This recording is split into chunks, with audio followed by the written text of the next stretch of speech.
Praise the Lord. आज पुन्हा एकदा रेव्हरंड मनोज तेलोरे मिनिस्ट्रीज या चॅनलमध्ये सर्वांचं मनपूर्वक स्वागत आणि सर्वांना पुन्हा एकदा प्रेज द लॉर्ड. ज्यांनी अजून देखील रेव्हरंड मनोज तेलोरे मिनिस्ट्रीजला या चॅनलला जर सबस्क्राईब केलं नसेल तर आपण लवकरात लवकर लाईक करूयात, सबस्क्राईब करूयात. त्या ठिकाणामध्ये एक बेलचं चिन्ह आहे, ते बेलचं चिन्ह एक बेलचं आयकन त्या ठिकाणामध्ये आहे, ते देखील आपण प्रेस करूयात, जेणेकरून ज्यावेळेस वचनाचे नवीन व्हिडिओ तयार होतील त्यावेळेस ते तुम्हाला आशीर्वादित करण्यासाठी आणि आपलं जीवन बदलण्यासाठी आणि मोठा चमत्कार प्रत्येकाच्या जीवनामध्ये घडण्यासाठी उपलब्ध होतील. असेच मोठमोठे चमत्कार अनेक लोकांच्या जीवनामध्ये घडत आहेत आणि त्या ठिकाणामध्ये खाली जो एक नंबर दिलेला आहे तो व्हॉट्सअप नंबर आहे. तुमच्या जीवनामध्ये जर काही साक्ष घडली असेल तर तुम्ही त्या व्हॉट्सअप नंबरवर नक्कीच शेअर करू शकता. त्याचप्रमाणे जर तुमच्या काही प्रार्थना विनंती असतील तर तुम्ही त्या देखील त्या व्हॉट्सअप नंबरवर पाठवू शकता. एका बहिणीने पास्टरांना फोन केला होता आणि त्यांनी सांगितलं होतं की ते डॉक्टरांकडे गेले होते. 7 महिन्याची ते प्रेग्नंट होती ती बहीण आणि डॉक्टरांनी त्या बहिणीला सांगितलं होतं की तुमच्या बाळाची कुठलीही हालचाल नाही आणि सोनोग्राफी करावी लागेल, कारण का की कुठला प्रॉब्लेम आहे माहीत नाही, कारण की बाळाची हालचालच त्या ठिकाणामध्ये पूर्णपणे थांबली होती. आणि त्या बहिणीने पास्टरांना फोन केला आणि त्या बहिणीने पास्टरांना फोन केल्यानंतर त्यांच्या बाळासाठी त्यांच्यासाठी प्रार्थना करण्यासाठी सांगितली. पास्टरांनी त्या बहिणीसाठी प्रार्थना केली आणि परमेश्वराने अद्भुत कार्य त्या ठिकाणामध्ये केलं. आणि ज्यावेळेस ती बहीण प्रार्थना केल्यानंतर डॉक्टरांकडे गेली आणि ज्यावेळेस तिने सोनोग्राफी काढली त्यावेळेस डॉक्टरांनी सांगितलं की आता सगळं काही नॉर्मल आहे, सगळे रिपोर्ट्स नॉर्मल आहे आणि बाळाची हालचाल देखील उत्तम आहे. इतका अद्भुत कार्य करणारा परमेश्वर सर्व गौरव आपण येशू ख्रिस्ताला देणार आहोत. सिस्टर प्रियांका परिहार या बहिणीने पास्टरांना फोन केला होता कृष्णा चव्हाण या भावासाठी प्रार्थना करण्यासाठी, कारण कृष्णा चव्हाण या भावाला मायनर अटॅक आला होता आणि त्या बहिणीने प्रार्थना करण्यासाठी सांगितलं. पास्टरांनी कृष्णा चव्हाण या भावासाठी प्रार्थना केली आणि त्या मायनर अटॅकमधनं परमेश्वराने अद्भुत त्या ठिकाणामध्ये कार्य केलं. त्या मायनर अटॅकमध्ये त्यांना अद्भुतरित्या काढलं. त्या कृष्णा चव्हाण या भावाला पूर्ण आरोग्य दिलं आणि सिस्टर प्रियांका परिहार यांनी देखील परमेश्वराचे आणि पास्टरांचे देखील आभार मानले की तो परमेश्वर जो आहे तो अद्भुत कार्य करणारा परमेश्वर आहे. Praise Lord. आणि असेच चमत्कार आज आपल्या जीवनामध्ये देखील होणार आहेत. तर बघूयात आज परमेश्वर वचनाच्या द्वारे आपल्याशी काय बोलणार आहे. यावेळेस आपण स्वागत करूयात रेव्हरंड मनोज तेलोरे यांचं. तो जिवंत आहे आणि त्याच्या जिवंतपणाची साक्ष जगात सर्वत्र आहे. ज्याचा विश्वास देवाच्या सामर्थ्यावरती आहे तो कोणत्याच प्रश्नाला, कोणत्याच प्रसंगाला घाबरत नाही. आणि जर आमच्यामध्ये भीती आहे तर आम्हाला तपासायचं आहे की आम्ही देवाला जोडलेले आहोत का. लक्षात ठेवा, बायबल सांगतं येशूच्या जन्माच्या वेळेस सांगितलं गेलं इम्मॅन्युएल म्हणजे आमच्या संगती चालणारा देव. मग कोराचे पुत्र म्हणतात यास तो पृथ्वीवरती पालती झाली, सागराच्या उचंबळ्यानं पर्वत हल्ले तरी आम्ही भिणार नाही. अगदी आव्हानात्मक तुम्हाला सांगतो, चॅलेंजिंग सांगतो, कोणती समस्या येशूपेक्षा मोठी असू शकत नाही, कोणतीच नाही. प्रियानो, मला आठवतं की नंदुरबार या ठिकाणामध्ये एक सिस्टर होत्या आणि त्यांनी फोन केला. डॉक्टरनं त्यांच्या पतीला फक्त 24 तासाची मुदत दिली होती. ते म्हटले 24 तासामध्ये तुमच्या मिस्टरांचं काही खरं सांगता येत नाही. आणि मग फोन केल्यावर ती बहीण रडत होती. त्याने डॉक्टरनं फक्त काही तासांची मुदत दिलेली आहे, परंतु प्रार्थना करत असताना ती बोलत होती, मी फक्त ऐकत होतो. पण माझा विश्वास आहे की तुम्ही प्रार्थना केली तर येशू प्रार्थना ऐकेल. पुन्हा मी तुम्हाला सांगतो, मी करतो म्हणून तो ऐकत नाही, तो कृपा करणारा देव आहे. परंतु तुमचा विश्वासाचा शब्द तेवढा महत्वाचा आहे. तुम्ही विश्वास दाखवला की तिकडे देव काम करतो. आणि मग प्रार्थना केली, मी विसरून गेलो. आणि काल परवा त्यांचा फोन आला की पास्टर, देवानं अद्भुत काम केलं. जे माझ्या नवऱ्याला 24 तासाची मुदत दिली होती, माझा नवरा बरा होऊन आता घरी आलेला. असाधारण काम करणारा असा आमचा येशू आहे. अजून एक बहीण, तिच्या मिस्टरनं मला फोन केला आणि सांगितलं की पास्टर, डॉक्टरकडे गेलो, तपासलं तर माझ्या मनाला धक्का बसला. डॉक्टरनं सांगितलं की तुमच्या पत्नीला HIV आहे, HIV पॉझिटिव्ह आहे. आणि ते म्हटले माझ्या पायाखालची वाळू सरकली, मला मोठा धक्का बसला. परंतु अजूनही माझा विश्वास आहे, तुम्ही सांगता त्या पद्धतीने देव मरणाच्या पलीकडचा देव आहे. तो जीवन देणारा देव आहे. त्यामुळे तुम्ही प्रार्थना करा, मी 8 दिवसानं परत जाऊन चेक करतो. आणि मग त्याचा विश्वास इतका होता, प्रचंड होता. मग त्याची पत्नी पण त्या ठिकाणामध्ये होती. दोघं बोलत असताना त्यांचा विश्वास वाढला आणि प्रार्थना केली. आणि प्रार्थना केल्यानंतर 8 दिवसांनी त्यांनी चेक केलं तर डॉक्टर सुद्धा थक्क झाले. आधीचे रिपोर्ट्स त्या ठिकाणी होते HIV पॉझिटिव्ह, परंतु त्यानंतर डॉक्टर म्हटले की सगळे HIVचे जंतू डिॲक्टिव्हेट झालेले आहेत, नष्ट झालेले आहेत. मला माहित नाही या देवाचं गौरव कसं करावं. एक गोष्ट निश्चित आहे, तो 100% गौरवास पात्र आहे. त्याला गौरव द्या. पुष्कळ साक्षी आहेत, रोज नवीन नवीन साक्षी देव घडवतो. कित्येक लोकांना अनेक दिवसापासून नोकऱ्या नव्हत्या, देवाने त्यांना नोकऱ्या दिल्या, त्यांची बिझनेस वाढायला लागलेली आहेत.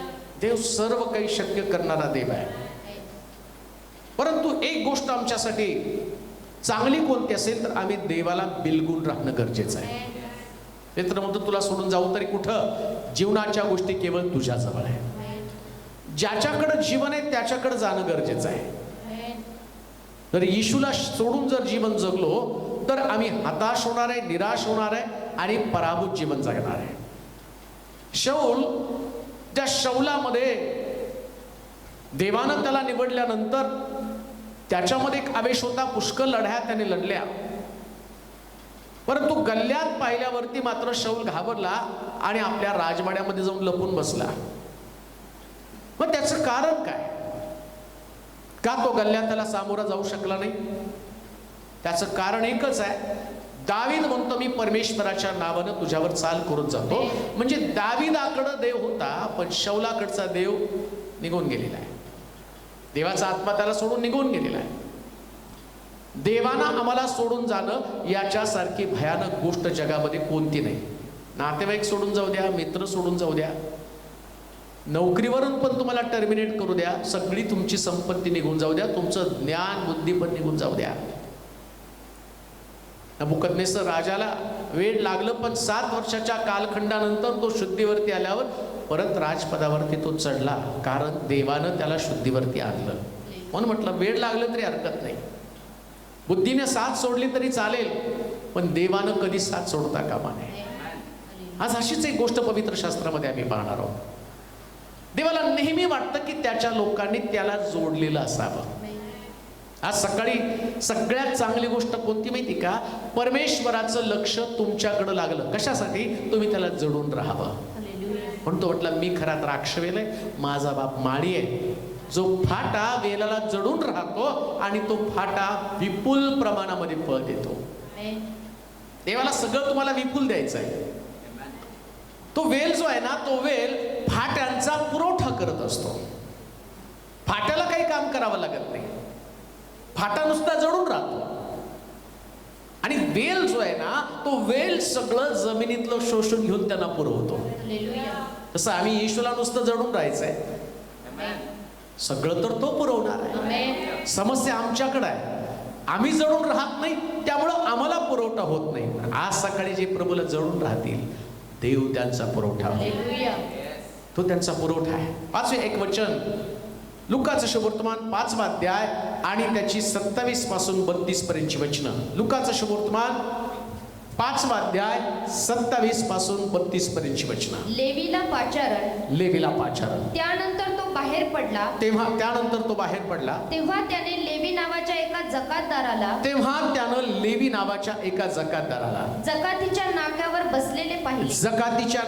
बसलेले पाहिलं. व त्याला म्हटलं माझ्या मागे ये. तेव्हा तो सर्व काही तेथेच सोडून देऊन उठला व त्याच्या मागे गेला. मग लेवीनं आपल्या घरी त्याला मोठी मेजवानी दिली. त्यावेळी त्यांच्या बरोबर जकातदार व दुसरे लोक यांचा मोठा समुदाय जेवावयास बसला होता. तेव्हा परुषी व त्यांच्यातले शास्त्री हे त्याच्या शिष्यांच्या विरुद्ध कुरकुर करीत त्यांना म्हणाले जकातदार व पापी लोक यांच्या बरोबर तुम्ही का यांच्या बरोबर तुम्ही का खाता पिता. खाता पिता? येशूने त्यास उत्तर दिले, येशूने त्यास उत्तर दिलं, निरोग्यास वैद्याची गरज नसते, निरोग्यास वैद्याची गरज नसते, तर रोग्यास असते. तर रोग्यास असते. मी नीतिमानास बोलावण्यास नीतिमानास बोलवण्यास आलो नाही, तर पापी लोकास पापी लोकास पश्चातापासाठी बोलावण्यास आलो आहे. बोलावण्यास आलो आहे.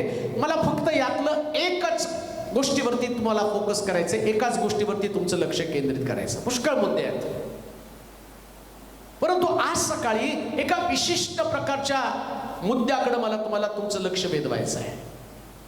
आणि तो मुद्दा आहे, लेवी नावाच्या एका व्यक्तीला येशूनं पाचारण केलं. कशासाठी पाचारण केलं त्याचं कारण तो सांगतो. रोग्याला वैद्याची गरज नाही, तर रोग्याला वैद्याची गरज आहे, निरोग्याला वैद्याची गरज नाही. तसं प्रत्येक पापी व्यक्तीला येशूची गरज आहे. आमेन. आज सकाळी तो कोणाला शोधत आहे माहिती का?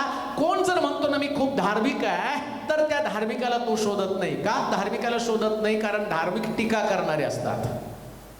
शास्त्रीय आणि परुषी जे लोक आहेत ते नेहमी दुसऱ्यांचा दोष शोधणारे असतात. एक गोष्ट मी तुम्हाला सांगतो, तुम्हाला जर कोणाचे दोष दिसत असतील ना, तर तुम्ही ती शास्त्री आणि पुरुषांच्या गणतेमध्ये जाऊन बसत आहात. येशूनं दोष नाही शोधला, येशूनं कमतरता शोधून लेवीला आपल्याला जडून ठेवलं. आता लेवी म्हणजे काय ते समजून घेणं फार गरजेचं आहे, कारण माझा उपदेशाचं टायटलच आहे, लेवी म्हणजे जडलेला पण कोठे. काय उपदेशाचं टायटल आहे? काय तुम्हाला शिकायचं आहे? लेवी म्हणजे जडलेला, लेवी म्हणजे जोडलेला, लेवी म्हणजे एका विशिष्ट ठिकाणामध्ये जोडलेला. वास्तविक पाहता लेवी सेवा करणारा वंश आहे. लेवी म्हणजे देवाची सेवा करणारे लोक आहे. तो वंशच देवाच्या सेवेसाठी वेगळा केला गेलेला वंश आहे. 12 वंशातला एक वंश. परंतु आज आम्ही पाहतो हा जो लेवी आहे, हा लेवी येशू ख्रिस्त ज्यावेळेस त्यानं त्या गावामध्ये प्रवेश केला तर त्यानं पाहिलं हा लेवी जकातीच्या ठाण्यावरती बसलेला आहे. म्हणजे देवाच्या सेवेसाठी जोडला गेलेला व्यक्ती आज कुठंतरी दुसरीकडे जोडला गेलेला आहे. आणि बायबल काय सांगतं माहिती का? तुम्ही पण निवडलेला वंश, राजकीय याजकगण आहात, तुम्हाला पण देवाला निवडलेले आहे. परंतु निवडलेले लोक आज कुठं जोडलेले आहेत? कोणत्या ठिकाणी ते कनेक्ट झालेले आहेत? काय त्यांचं स्वप्न आहे? या लेवीनं परमेश्वराच्या मागे चालावं, त्याची सेवा करावी, त्याची आराधना करावी, त्याच्या लोकांबरोबर चालावं, येशूच्या सहवासामध्ये चालावं. जी शुद्धता, जे पाचारण, जे वचन, जे दैवी कॉलिंग त्याला मिळालेलं आहे, जे वरून येणारं पाचारण साधी सुधी गोष्ट नाही. तो म्हणतो या जगामधले ज्ञानी लोक त्याने डावलले आणि तुमच्या आणि माझ्यासारखे मूर्ख त्यांना निवडलेले आहेत. विद्वान लोक जगामध्ये आहेत, पैशावाले श्रीमंत आहेत, ज्ञान त्यांच्याकडे आहे. आज सकाळी मी स्वतःला धन्य समजतो. का? एवढे प्रतिष्ठित, एवढे सायंटिस्ट जगामध्ये, पण ते प्रभूची सेवा करू शकत नाही, राजाची सेवा करू शकत नाही. काही लोकांना असं वाटतं आमचे सायंटिस्ट अमेरिकेमध्ये जातात आणि ते म्हणतात आम्ही अमेरिकेमध्ये सेवा करतो, पण अमेरिकेचा बाप स्वर्गामध्ये बसलेला आहे. तिथली सेवा संपुष्टात येणार आहे, तिथलं काम संपुष्टात येणार आहे. तिथं तुम्हाला कोणी विचारणार नाही, पण जगाला चालवणारा देव तो ज्यावेळेस तुम्हाला बोलावतो ना, तर तुम्हाला तुमची अवस्था समजणं गरजेचं आहे, तुमची जागा तुम्हाला समजणं गरजेचं आहे. आणि ती जागा दाखवण्यासाठी तू या जगामध्ये कशासाठी आहे, कोणत्या उद्देशानं प्रभूनं तुला या जगामध्ये ठेवलेलं आहे. बायबल सांगतं येशू ख्रिस्त त्या गावामध्ये जात असताना त्याचं लक्ष जकातीच्या ठाण्यावरती बसलेल्या एका लेवीकडे गेलेले. तसं आज सकाळी परमेश्वराचं लक्ष इथं पुष्कळ लोक या टीव्ही समोर, युट्यूब समोर बसलेले आहेत, फेसबुक समोर बसलेले आहेत, गुगल मीट समोर बसलेले आहेत. परंतु त्यातल्या एका लेवीकडे त्याचं लक्ष गेलं की ज्याला त्याला सेवेसाठी पुन्हा बाहेर काढायचं आहे, पुन्हा त्याला देवाच्या मोठ्या पाचारणासाठी बोलवायचंय आणि प्रभूचं पाचारण त्यांनी समजून घ्यावं हे देवाची इच्छा आहे. परंतु शास्त्र सांगतं हा चुकीच्या ठिकाणामध्ये जोडला गेलेला आहे. ते जागा नव्हती की जिथं त्यानं बसावं. काम देऊ नाही का? ज्या जागेवर तुम्ही आहात ती जागा तुम्हाला देवानं दिली का तुम्ही निवडलेली जागा आहे. लेवीने स्वतः ती जागा निवडली. लेवीची जागा तिथं नव्हती, येशूच्या जवळ असावं असं त्याला वाटत होतं. येशूच्या बरोबर देवाची सेवा करणारा वंश म्हणून त्याच्या बरोबर आम्ही असावं ही परमेश्वराची इच्छा आहे. आणि प्रभूला हे पण वाटतं बरं का, आम्हाला त्याची जाणीव निर्माण व्हावी. बऱ्याच लोकांना जाणीव नाहीये कशासाठी प्रभूनं जगामध्ये मला पाठवलं. एका क्षणात जगाची परिस्थिती बदलते बरं का, किती पण तुम्ही ताकदवान असू द्या. 20 वर्ष अफगाणिस्तानमध्ये जगातलं सगळ्यात बलाढ्य सैन्य, ज्याला म्हटलं जगातली सगळ्यात मोठी महासत्ता, ज्या महासत्तेनं या अफगाणला कंट्रोलमध्ये ठेवलं. आणि ते म्हटले आम्ही जरी हा देश सोडून गेलो तर या असणाऱ्या तालिबानी अतिरेक्यांना या सैनिकांच्या विरुद्ध लढता येणार नाही, कारण त्याने सगळे रणगाडे सगळं ट्रेनिंग त्यांना दिलं. 20 लाख कोटी जवळजवळ 20 वर्षामध्ये त्यांनी खर्च केले. त्यांना असं वाटलं आम्ही गेलो तरी सैनिक लढतील. पण एका क्षणामध्ये देशाची उलथापालथ घडली. का? कारण आम्हाला दिसतं जगामध्ये ताकद कोणाकडेच नाही.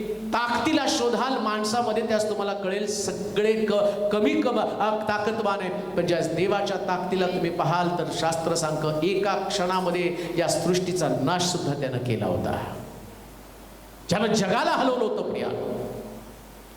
परंतु आज मनुष्य कुठंतरी जोडला गेलेला आहे.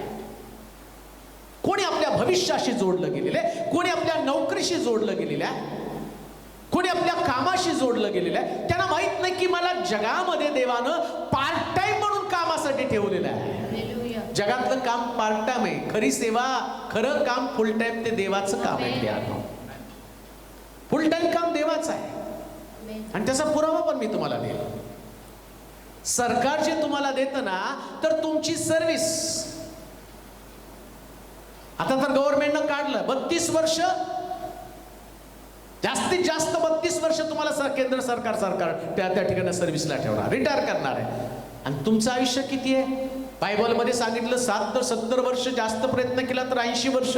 80 वर्षापर्यंत तुम्ही जगणार आहे आणि 32 वर्ष सरकार तुम्हाला ठेवतं. म्हणजे जवळजवळ 50 पेक्षा जास्त वर्ष हे तुमचे आणि वेगळ्या कामासाठी खर्च होतात. म्हणजे सरकारनं तुम्हाला पार्ट टाइम ठेवलं आणि देवानं तुम्हाला फुल टाइम ठेवलं. देवानं तुम्हाला बोनस दिलेला आहे, पण तुम्ही जडलेले कुठं आहात? लेवी जकातीच्या ठाण्यावरती बसून आम्ही पाहतो की त्यानं जकात जमा करण्याचं काम केलेलं आहे. सरकारी खात्यामध्ये तो काम आलाय. लक्षात ठेवा.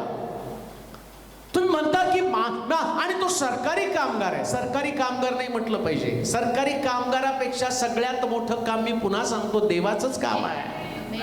सगळ्यात मोठं काम. म्हणून येशू म्हटलं नाही का, प्रथम त्याचं नीतिमत्व आणि धार्मिकता. बाकीच्या गोष्टी म्हणजे तुमची नोकरी, घर, गाडी, घोडा हे सगळं नंतर आपोआप मिळत राहतं. याला नाही प्रयत्न करावा लागत. प्रयत्न कशासाठी करायला लागतो माहिती का? देवाला मिळवण्यासाठी. ज्याला येशू मिळाला त्याला सगळं मिळालं. येशू ही सगळ्यात महत्वाची गोष्ट आहे. म्हणून येशू, वाचा बरं ते वचन, लुकाचं शुभवर्तमान 5 अध्याय 27 वचन. त्यानंतर तो बाहेर पडला तेव्हा त्यानं लेवी नावाच्या एका जकातदाराला जकातीच्या नाक्यावर बसलेलं पाहिलं व त्याला म्हटलं माझ्या मागे ये. येशूनं पाहिलं लेवी जकातीच्या नाक्यावर बसलेला आहे. तुम्हाला माहित नाही जिथं तुम्ही आहात तिथं येशू तुम्हाला पाहत आहे. कुठं का तुम्ही असं ना, तुम्ही आत्ताच्या क्षणाला जिथं आहात तिथं येशू तुम्हाला बसलेला बघतो. त्याचं कामच नाही. इस्रायलच्या रक्षकाला झोप लागत नाही, तो डुलकी पण घेत नाही. तो आकाशात चढला तर तिथं मी आहे, समुद्राच्या तळाशी तो गेला तिथं मी आहे. तू माझ्यापासून पळणार तरी कुठं? देवाची नजर तुम्हाला शोधत आहे.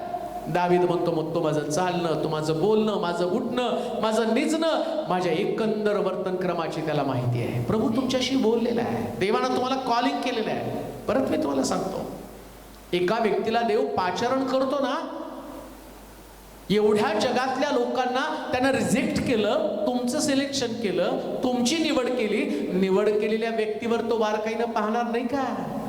त्याचं निरीक्षण असणार नाही का? तसं लेवी वंश आहे. 12 वंशातनं सेवेसाठी निवडलेला वंश. लेवी नावाचा एक व्यक्ती, एक वंश आहे. आज जगामध्ये 800-900 कोटी लोक आहेत. आणि याच्यामध्ये प्रभूनं जर तुम्हाला बोलवलं सेवा करण्यासाठी, पण तुम्ही जर कुठंतरी जोडलेले आहात, कोणी व्यसनाला जोडलेलं आहे, कोणी व्यभिचाराला जोडून गेलेलं आहे. लेवी म्हणजे जोडलं जाणं. काहींचं जीवनच पाप बनून गेलेलं आहे. देव पवित्र आहे, देव शुद्ध आहे, त्याला कुठल्याही प्रकारची अपवित्रता आवडत नाही. असं आम्ही पाहतो. देवानं आमचं पाचारण कशासाठी केलं, कशाला देवानं आम्हाला सेवेसाठी बोलवलं, पण पुष्कळ लोक अश्लीलतेला जोडून गेलेले आहेत, खाणीला जडलेले आहेत. त्यांचा दिवस सुरू होतो मोबाईलनं, दिवस संपतो तो मोबाईलनं. आणि परमेश्वर पाहतो, अरे मी तुम्हाला माझ्या कामासाठी बोलवलं, पण तुम्ही कुठं जडलेले आहात, तुम्ही किती अमंगळ गोष्टीला जडलेले आहात. एक गोष्ट ध्यानात ठेवा, सरकार ज्यावेळेस तुम्हाला कामावरती अपॉइंट करतं ना, त्यास तुमचं आतमध्ये येणं आणि बाहेर जाणं त्याची नोंद ठेवतं. आणि आता गव्हर्नमेंट तर एवढं हुशार झालं, त्यांनी बाहेर गेलं तरी तुम्हाला हातात तिथं बोट लावून काय म्हणतात त्याला, बायोमेट्रिक करावं लागतं. किती वेळ बाहेर गेला, किती वेळा आतमध्ये आला. म्हणजे सरकारला वाटतं की तुमचं आणि त्याचं लक्ष लावं. अहो, हे सरकारनं आत्ता केलं. आमचा देव तर सृष्टीच्या स्थापनेपासून त्यानं बायोमेट्रिक ठेवलेलं आहे. तुम्ही उठता, तुम्ही बसता, शास्त्र सांगतं सरकार तिथून जास्त काही तुमच्यावरती नियंत्रण ठेवू शकत नाही. तुम्ही आतमध्ये झोपला का. पण आज मी जी गोष्ट तुम्हाला सांगणार आहेत ना, त्याच्यात तुम्हाला कळेल देव किती बारकाईनं तुम्हाला पाहतो, तुम्ही कुठं जडलेले आहात. एक गोष्ट मी पाहणार आहोत पुढे. आणि ज्यावेळेस ही गोष्ट तुम्हाला समजेल ना, तुमचे डोळे खाडकन उघडतील, तुम्हाला कळेल, अरे बाप रे, देवाचं एवढं बारीक लक्ष माझ्याकडे. कुठं जोडलेलं आहात तुम्ही. देवानं तुम्हाला सेवेसाठी वेगळं केलं. देवाचं विशेष प्रकारची देणगी. पुष्कळ लोक साक्ष सांगतात, नाही प्रभूनं मला खूप आशीर्वाद दिला, आम्ही काही नव्हतो, देवानं आता आम्हाला घडवलं. पण देवानं तुम्हाला त्यानं बोलवल्यामुळं, देव असंच बोलवत नाही, बोलवलं की बोलवलेल्या देवाकडनं तुम्हाला चांगले चांगले आशीर्वाद मिळतात. ज्ञान मिळतं, समृद्धी मिळते, नोकरी मिळते, घर मिळतं, सगळ्या गोष्टी देव तुम्हाला देतो. देवानं अब्रामाला बोलवलं, त्यास बायबल सांगतं तो सोनं रुपयानं संपन्न झाला, असं लिहिलंय. त्याला बोलवलं, हाक मारली त्याला. मग देवानं तुम्हाला हाक मारली, येशूनं तुम्हाला हाक मारली, कशासाठी? चांगलं ते तुम्हाला द्यावं. आणि आम्ही पाहतो अब्रामाला हाक मारल्यावर अब्रामाच्या दारात तो सारखा जात होता. काय करतो अब्राम बघण्यासाठी? सदोम गोमोराकडनं त्याचा नाश करायला जाण्याच्या अगोदर अब्रामाच्या घराकडनं गेला, पाहिलं त्यानं कुठं काय करत आहे अब्राम. पण इतकी सुंदर गोष्ट, अब्राम वारंवार देवाशी जडलेला असलेल्या असल्याने पाहिलं, म्हणून तो विश्वासणाऱ्यांचा बाप बनला. परंतु आज सकाळी, आज पुष्कळ लोकांना देव पाहत असताना तो त्यांचं निरीक्षण करत आहे. तुम्ही कुठं जडलेले आहात? चिंता काळजी करत त्या चिंतेला जडलेले आहात? आजाराचा विचार करत त्या आजारपणाला जडलेले आहात? कुठं जडलेले आहात? वाचूया एक वचन. देव लेवी म्हणजे जोडला गेलेला, आणि परमेश्वरानं, येशूनं या जगातीच्या ठाण्यावर बसलेल्या लेवीला त्यानं बाजूला काढलं, यासाठी की त्यानं आता जगातीच्या ठाण्याचं जागा सोडावी आणि येशूला जडलेला असावा. सोडा आपली जागा. कुठं जडलेला? मित्र मैत्रिणी, प्रेम प्रकरण, व्यभिचार, जारकर्म, अशुद्धपण, व्यसन. तुम्हाला नाही लक्षात येत की तुमचा देव एवढा शुद्ध, एवढा पवित्र देव आहे. तुमचा देव ज्यानं तुम्हाला निवड केली, त्याच्या बरोबर तुम्ही चालावं, याच्यासाठी त्यानं तुम्हाला निवडलं. एकटं चालावं, कुठं तरी दुसऱ्या बरोबर चालावं, याच्यासाठी देवानं नाही तुम्हाला निवडलं. आणि मग आम्ही पाहतो हा जो लेवी जकातीच्या ठाण्यावरती बसला आणि येशूनं त्याला पाहिला. आता लेवी म्हणजे देवाचा निवडलेला व्यक्ती. पण जर खाली वाचलं तर त्या खाली वाचावर जकातदार आणि परुषी काय कुरकुर करत होते. तेव्हा तो बाहेर पडला, तेव्हा त्याने लेवी नावाच्या एका जकातदाराला जकातीच्या नाक्यावर बसलेलं पाहिलं व त्याला म्हटलं माझ्या मागे ये. तेव्हा तो सर्व काही तेथे सोडून देऊन उठला, त्याच्या मागे गेला. मग लेवीने आपल्या घरी त्याला मोठी मेजवानी दिली. त्यावेळी त्याच्याबरोबर जकातदार व दुसरे लोक यांचा मोठा समुदाय जेवावयास बसला होता. तेव्हा परुषी व त्यांच्यातले शास्त्री हे त्याच्या शिष्यांच्या विरुद्ध कुरकुर करीत त्यांना म्हणाले जकातदार व पापी लोक. आता पहा, लेवी वंश म्हणजे देवाचा सेवा करणारा वंश, त्यांनी पापापासून दूर राहायला पाहिजे. पण या लेवीची अवस्था काय झाली, आता ते त्याचं नाव आहे लेवी. मग तुमचं पण नाव ख्रिस्ती आहेच ना. ख्रिस्ती म्हणजे ख्रिस्ताशी जोडलं जाणं. लेवी म्हणजे देवाशी जोडलेला व्यक्ती. पण लेवी कुणाशी जोडला? शास्त्री पुरुषी काय म्हणतात? यानं त्याच्या घरामध्ये जे बोलवले ते कोण आहेत? जकातदार आणि पापी लोक आहेत. कारण हा त्यांच्याशी जोडलेला होता. हा कोणाशी जोडला होता? जकातदार लोकांशी, पापी लोकांशी जोडलेला आहे. देवाशी जोडलेला असायला पाहिजे, पण जकातदारांशी जोडला गेलेला आहे. पण एक गोष्ट ध्यानात ठेवा, सगळ्यात चांगली गोष्ट काय माहिती का? जरी हा लेवी देवाचा निवडलेला व्यक्ती असताना सुद्धा या लोकांशी जोडलेला होता, म्हणून देवानं त्याला सोडलं नाही. देवानं परत त्याला त्याच्या जागेवरती घेऊन आला. कोणती जागा? देवाच्या जवळ, येशूच्या जवळ असणं. आणि ज्यास प्रभू तुम्हाला त्याच्या जवळ बोलवतो ना, त्या धार्मिक लोकांसाठी ती ईर्ष्या असते. त्यांना ईर्ष्या वाटली काय? आम्ही चांगले लोक असताना सुद्धा येशू आमच्या पंक्तीला येत नाही आणि यांच्या पंक्तीला येतो. याचं कारण आहे, सगळं सोडून जो येशूच्या जवळ येतो ना, येशू त्याच्याच घरी त्याच्या शेजारी जेवायला बसतो. लक्षात ठेवा, हे वेगळं पण आहे. ते आम्हाला, आम्ही सगळं प्रभूसाठी सोडलं म्हणून तर प्रभू सगळं सोडून तुझ्याकडे आला, तुझ्या जवळ, तुझ्या संगती, तुझ्या परिवारात, तुझ्या घरामध्ये, तुझ्या व्यवसायात, तुझ्या नोकरीमध्ये तो तुझ्या बरोबर चालावा. आणि जर तुझ्या बरोबर चालला ना, तर शास्त्र सांगतं ख्रिस्त महाविजयी आहे. मग विजयी देव तुझ्या बरोबर चालत असताना तू पण विजयी असणार आहे.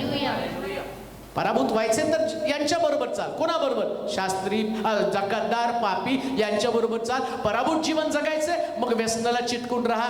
पराभूत जीवन जगायचं, व्यभिचाराला चिटकून राहा. पराभूत जीवन जगायचं, मित्रांना चिटकून राहा. पराभूत जीवन जगायचं, मोबाईलला चिटकून राहा. पराभूत जीवन जगायचं, सगळ्या प्रकारच्या पापाला चिटकून राहा. तुम्हाला कोणी सुद्धा म्हणणार नाही देवाकडे ये. पण कधीतरी प्रभूला वाटतं ना, माझ्या लोकांनी माझ्या बरोबरच असावं.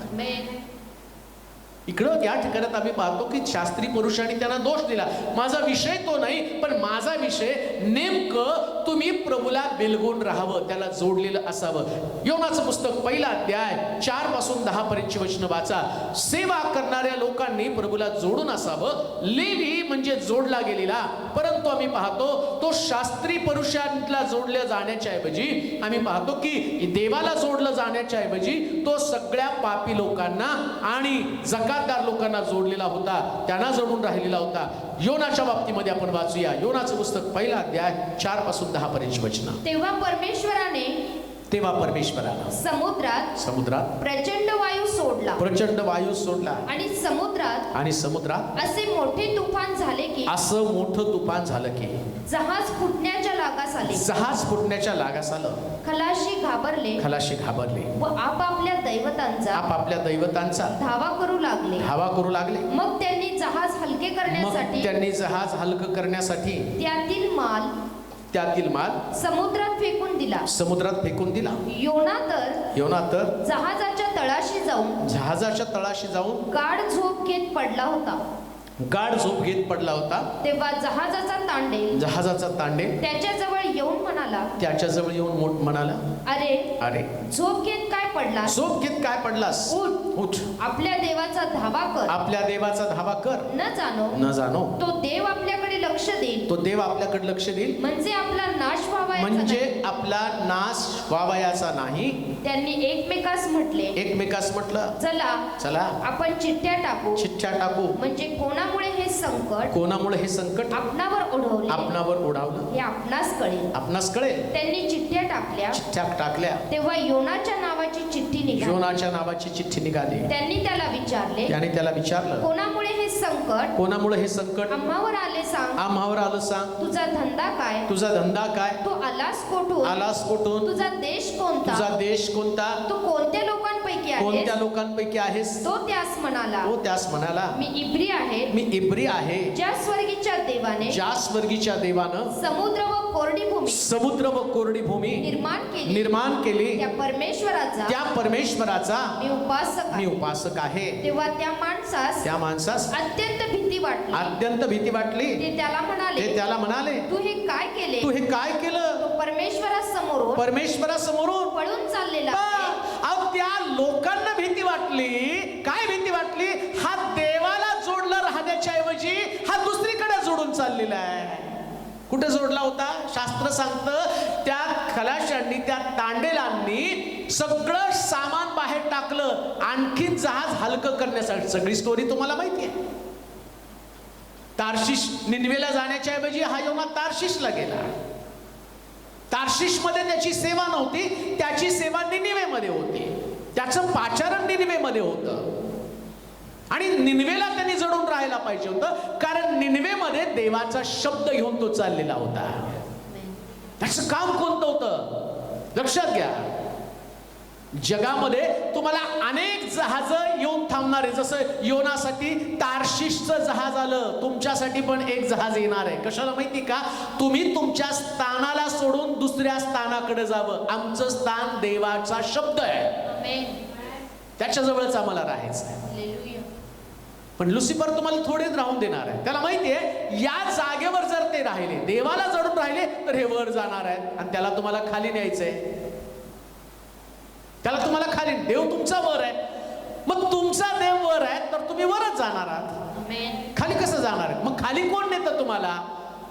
तुमची जागा जिथं प्रभूनं तुम्हाला बोलवलं, देवाला जोडून राहायचं. कोणत्या देवाचा शब्द? योनाला सांगितलं निनिवेला जा, देवाच्या शब्दाला जोडून राहायचं. चला मी निनिवे, काही पण झालं तर कोराच्या याच तो पृथ्वी उलटी पालती झाली. मी देव सांगतो त्या शब्दाप्रमाणे पुढे जाणार आहे. देवानं मला सेवेसाठी सांगितलं, सेवाच. देव बोलला ना इकडे जा, बस म्हटलं तर बसायचं, उठ म्हटलं तर बसायचं. येशू शिष्यांना म्हटलं चला आपण पलीकडे जाऊ. पलीकडे जाऊ म्हटल्यावर येशू झोपून घेतला, शिष्य का नाही झोपून गेले? आता येशूला झोप लागली, मग शिष्यांना पण लागायला पाहिजे होती. पण यांनी जर तुम्ही लहान लेकरांकडे पाहिलं ना, तर ते आई झोपली की लेकरू पण झोपतं, ते नाही जागं राहत. कारण त्याला माहिती आहे तो त्याच्या आईचं अनुसरण करतो. जहाजामध्ये वादळ येण्याचं कारण, इथं पण वादळ येण्याचं कारण, दोन्ही कारण सेमच आहेत. येशू झोपला, त्यांनी पण झोपायला पाहिजे, पण ते झोपले नाहीत का? कारण त्यांना येशूला जडायचं नव्हतं. हा पेत्र, याच्या अगोदर जर तुम्ही बघितलं ना, तर येशू घरी आल्याबरोबर सगळं सेवा करून त्याच्या उराजवळ जाऊन झोपत होता. मग आता पेत्र जागा करायला तो प्रभूजी आपण बुडायला लागलो म्हणून पेत्र तिथं गेला आणि येशूला सांगितलं बुडायला लागलेलं आहे.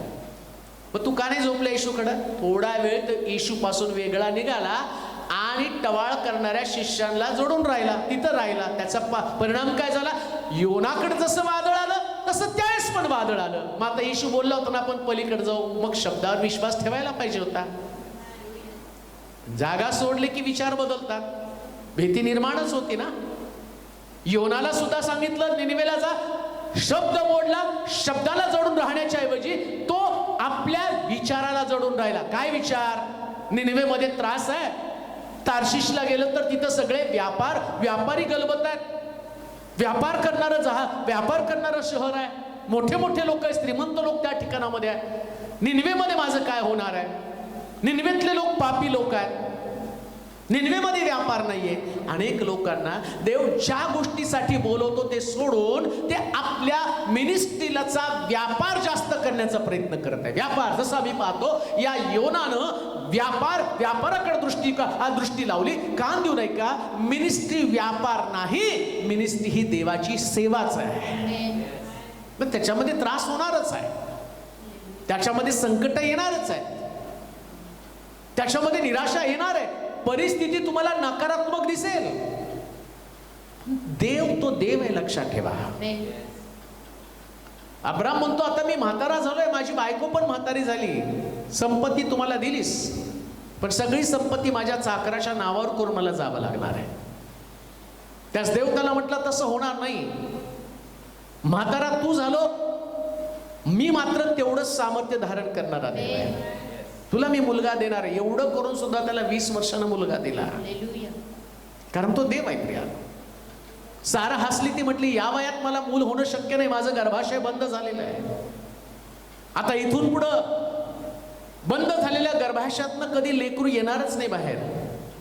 परंतु देवाला सगळं काही शक्य हे ध्यानात ठेवून जीवन जगा.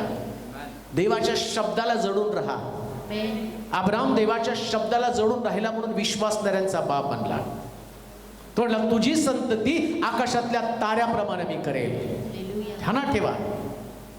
योनाला ज्यास देव सांगतो ना, तू निनवेमध्ये जाऊन लोकांना सांग, कारण देवाची योजना होती. त्याला माहिती होता माझा शब्द जाईल आणि ते लोक पश्चाताप करतील आणि मग मी निनवेचा नाश करणार नाही. ही देवाच्या अंतःकरणातली गोष्ट होती प्रिया. कुठं देव तुम्हाला सांगतो तिथे सेवा करा. लोक कसे त्याचा विचार करू नका. देवाला जडून राहा. ठिकाणं बदलू नका.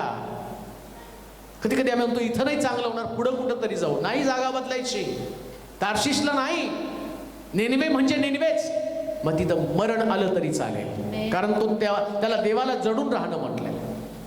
आता झालं काय, हा योना जो आहे त्यानं निनवेला जाण्याच्या म्हणजे तार्शिशच्या जहाजामध्ये बसला. लेवी म्हणजे देवाच्या बरोबर चालायला पाहिजे. सेवकानं देवाच्या बरोबर चाललं पाहिजे. आणि एक गोष्ट ध्यानात ठेवा, जो देवाला सोडून दुसरीकडे जातो ना, त्याला नेहमी खालच्या जागेचा अनुभव येतो. देवाला सोडून जर तुम्ही पळाला ना, तुमच्या मिशनला, तुमच्या उद्देशाला, तुमच्या व्हिजनला सुरुवातीला तुम्हाला बरं वाटेल. जहाज पण लागलं आणि काय घडलं माहिती का, जहाज तर लागलंच लागलं आणि त्या जहाजामध्ये योनाला ऐस पाईस जागा मिळाली. तो म्हटला असता निनवेच्या जहाजात तर बसायला जागा मिळाली नसती, पण तार्शिशच्या जागेत झोपायला जागा मिळालेली आहे. नेहमी सैतान असंच तुम्हाला झोपायच्या जागा देतो. एकदा तुम्ही का देवाचा मार्ग सोडला की तुम्हाला एक प्रशस्त जागा त्या जहाजामध्ये मिळणारच. पण ते जहाज निनवेचं नाही, ते तार्शिशचं जहाज आहे. आणि तार्शिशच्या जहाजामध्ये तुम्हाला आराम. असं लिहिलंय तिथं, योना एवढं समुद्रामध्ये वादळ असताना सुद्धा योना निवांत जाऊन झोपला. त्याला झोप तरी लागली कशी. हे लोक आतमध्ये पळापळी करत होते. ते वचन वाचा बरं. त्यांनी त्याला विचारलं, मला वाटतं 8वं वचन, 8 पासून 7-8 वचन वाचा. 7 पासून. हा. खलाशी घाबरले व आपापल्या दैवतांचा धावा करू लागले. मग त्यांनी जहाज हलके करण्यासाठी त्यातील माल समुद्रात फेकून दिला. योना तर जहाजाच्या तळाशी जाऊन गाढ झोप घेत पडला होता. हा, आता पा, योना जहाजाच्या तळाशी जाऊन, हा शब्द लक्षात ठेवा, योना जहाजाच्या तळाशी जाऊन गाढ झोप घेत पडला होता. तेव्हा जहाजाचा तांडेल, आता जहाजाचा तांडेल त्याला काय प्रश्न विचारतो, त्याच्याजवळ येऊन म्हणाला, त्याच्याजवळ येऊन म्हणाला, अरे झोप घेत काय पडलास, झोप घेत का पडलास, उठ आपल्या देवाचा धावा कर, न जाणो तो देव आपल्याकडे लक्ष देईल, म्हणजे आपला नाश व्हावयाचा नाही. त्यांनी एकमेकास म्हटले, चला आपण चिठ्ठ्या टाकू. म्हणजे कोणामुळे हे संकट आपणावर ओढावलं हे आपणास कळेल. त्यांनी चिठ्ठ्या टाकल्या. तेव्हा योनाच्या नावाची चिठ्ठी निघाली. त्यांनी त्याला विचारले, कोणामुळे हे संकट आम्हावर आलं, सांग तुझा धंदा काय, तू आलास कुठून. त्याचे प्रश्न काय, तुझा धंदा काय तुझा धंदा आहे. आमचा धंदा देवाची उपासना करणं एवढंच आहे. हाच आमचा व्यवसाय, दुसरा व्यवसाय नाही बरं का. तो साइड बिझनेस आहे. एक मी जर कुठला तरी बिझनेस करतो ना, मी कुठल्या कंपनीचा मालक जरी असलो ना, तर ते माझा साइड बिझनेस आहे. खरं माझं काम काय, प्रकटीकरणाच्या पुस्तकात लिहिलं, स्वर्गामध्ये 24 तास देवाची उपासना केली जाते. म्हणजे मुख्य काम उपासना आहे. या पृथ्वी तलावर माझं काम काय, सकाळी उठल्यापासून रात्री झोपेपर्यंत देवाचा धन्यवाद करणं. आणि 8 तास जे माझ्याकडे राहतात ना, ते 8 तास मला काम करायचं. 24 तासातले 8 तास मी काम केलं, बिझनेस केला. आज देवाच्या लोकांना हाच प्रश्न देव विचारत आहे, लोक विचारत आहे. तुम्ही देवाचे निवडलेले लोक आहेत, पण आज तुम्ही काय धंदा करतात, तुम्ही काय काम करत आहात. चिंता करण्याचं काम करत आहात. आकाशातल्या पाखरांकडे पाहतो, ते चिंता करत नाही, काळजी करत नाही. तुमचं काम काय, कोणतं काम तुम्ही करत आहात. जर तुम्ही देवाशी जडलेले आहात तर तुम्ही देवाची आराधना करणारे लोकच असणार आहे. म्हणून तर येशू म्हटला, पिता त्याचे उपासक शोधत आहे. जकातीच्या ठाण्यावरती बसलेल्या त्या लेवीला पाहिल्यावर त्यानं येशूनं त्याला म्हटलं, माझ्या बरोबर ये, ठाण्याला जोडून राहू नकोस, माझ्या बरोबर ये. आज देव तुम्हाला सुद्धा त्याच पद्धतीने पाहत असताना म्हणत आहे, कुठं चिंता काळजी करत बसत आहे, जडून राहा मला. ज्यास तुम्ही देवाला जोडून राहता, तुम्ही तुमचं कामच विसरून जाता. शमरोनी स्त्री याकोबाच्या विहिरीवरती येशूला तिला भेटल्यानंतर येशू तिच्याशी बोलल्यानंतर ती तिचं कामच विसरून गेली. घागर तिथंच टाकली आणि सगळ्या लोकांना जाऊन सांगितलं, मला मसीहा भेटला, त्यानं माझं पाप दाखवलं, त्यानं माझं परिवर्तन केलं. अख्खा शमरोन तिच्या बरोबर आला येशूला भेटण्यासाठी, म्हणजे येशूला जडण्यासाठी. प्रिया, आज देव आम्हाला तोच प्रश्न करत आहे लोकांच्या परिस्थितीच्या द्वारे. वादळ तिथं यासाठी निर्माण केलं, योनाला त्या गोष्टीची आठवण असावी, तुझा धंदा काय. आणि आज तू काय करत आहे. योनाला प्रश्न केला, तुझा धंदा काय. त्या योनाचं उत्तर काय, जिवंत देवाचा सेवक आज झोप घेत आहे. देवाचे सेवक लोक, निवडलेले लोक, त्यांनी झोप घेऊन नाही, अहोरात्र देवाची सेवा करावी, कारण देवाची सेवा करणं हाच आमचा खरा धंदा आहे.